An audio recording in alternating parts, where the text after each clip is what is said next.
Bismillahirrahmanirrahim. Assalamualaikum warahmatullahi wabarakatuh. For the first time, I want to introduce myself.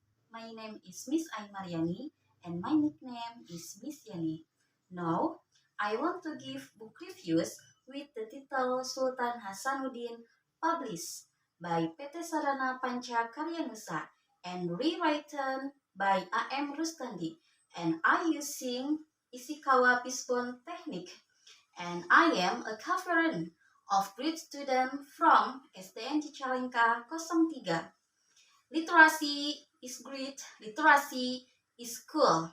Greetings to my innovative fellow teacher, together to build our country Indonesia.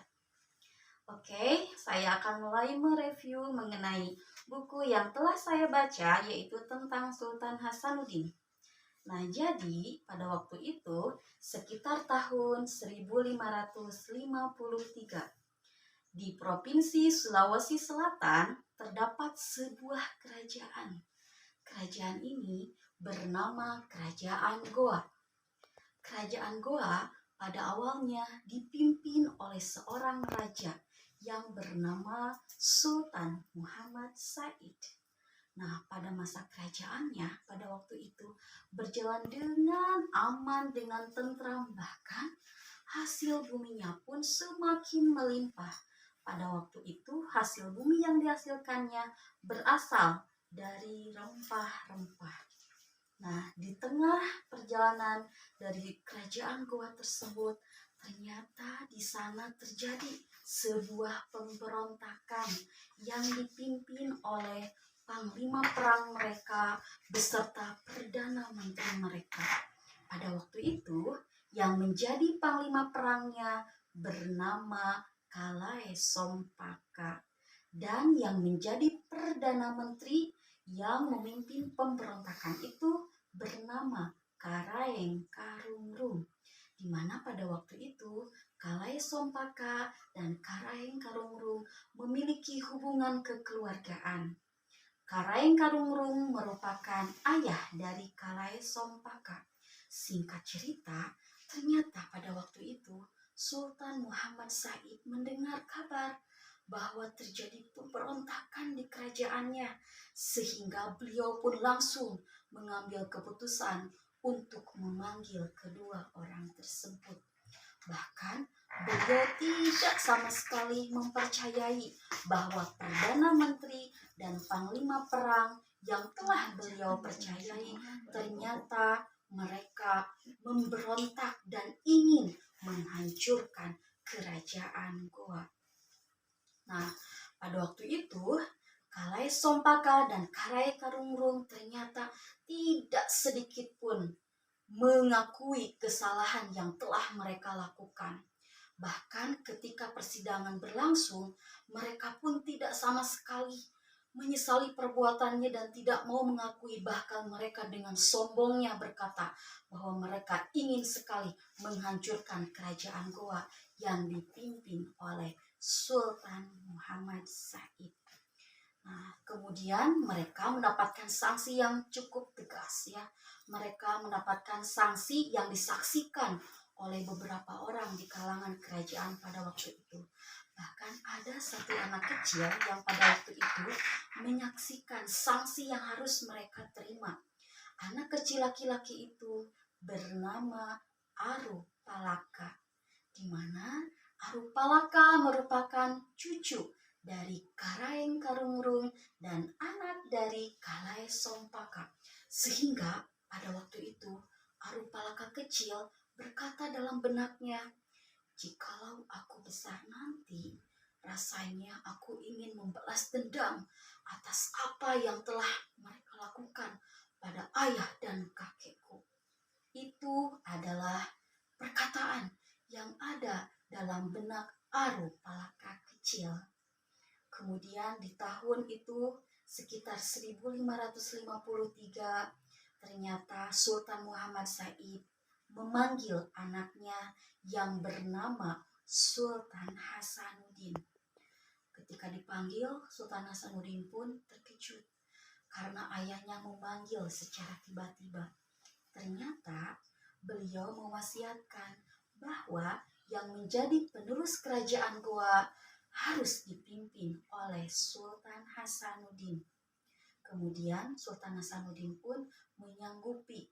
Akhirnya di tahun tersebut ayahanda dari Sultan Hasanuddin wafat. Kemudian diadakan upacara pemakaman. Setelah berhari-hari kemudian dilakukan perundingan, di mana pada waktu itu perundingannya berisi siapa saja yang berhak untuk menjadi sultan di kerajaan Goa. Ternyata dalam perundingan itu terjadi pro dan kontra. Ada yang menyetujui Sultan Hasanuddin menjabat seorang sultan, ada juga yang tidak menyetujui. Tapi pada akhirnya dalam perundingan tersebut Sultan Hasanuddin lah yang harus menjadi sultan di kerajaan Goa. Di sekitar tahun 1660 kemudian terjadi sebuah penjajahan di mana pemerintah Belanda datang ke provinsi tersebut karena pada waktu itu jalur perdagangan yang ada di wilayah timur ternyata sangat bagus, sangat strategis dan sudah dikuasai oleh kerajaan Goa. Tetapi pemerintah Belanda tidak sama sekali menyetujuinya, ingin sekali merebut jalur perdagangan tersebut.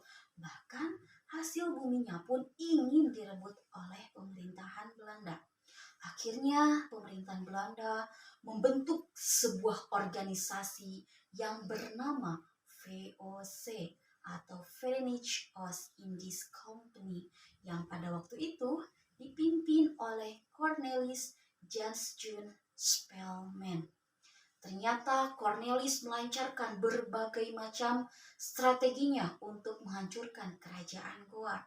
Tetapi Sultan Hasanuddin sangat cerdas. Beliau mencari berbagai strategi bagaimana caranya menghalau pasukan VOC agar tidak masuk ke wilayah tersebut. Dengan gagah beraninya, dengan kecerdasannya, akhirnya pemerintahan Belanda pun terusir dan tidak menguasai jalur perdagangan timur. Sehingga Cornelis menyematkan julukan kepada Sultan Hasanuddin bahwa Sultan Hasanuddin adalah ayam jantan dari timur karena keberanian beliau untuk mengusir pemerintahan Belanda.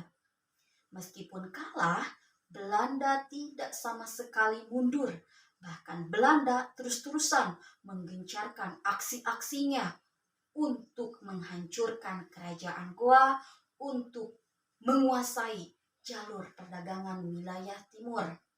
Singkat cerita, di tahun 1660 sampai 1669 ternyata pemerintahan Belanda belum berhasil. Bahkan dengan liciknya, pemerintahan Belanda yang pada waktu itu organisasinya bernama VOC yang dipimpin oleh Cornelis ternyata mengadakan perundingan untuk membujuk Arupalaka pada waktu itu karena Belanda mengetahui bahwa Arupalaka adalah orang yang ingin menghancurkan, orang yang ingin membalas dendam atas kematian ayah beserta kakeknya. Kemudian Arupalaka beserta VOC dan pemberontak-pemberontak lainnya akhirnya bersatu untuk melawan Sultan Hasanuddin. Satu demi persatu pasukan dari Sultan Hasanuddin ternyata banyak yang wafat. Kemudian kekuasaannya banyak diambil alih oleh kekuasaan pemerintahan Belanda, tetapi Sultan Hasanuddin tidak pantang menyerah. Beliau terus-terusan melakukan kerjasama, banyak bersatu dengan kerajaan-kerajaan kecil yang ada di provinsi tersebut. Sampai akhirnya beliau terpaksa menandatangani sebuah perjanjian yang bernama Perjanjian Bongaya, yang isinya sangat sekali menguntungkan banyak sekali ini pemerintahan Belanda, tetapi sedikit sekali menguntungkan pemerintahan dari kerajaan Sultan Hasanuddin.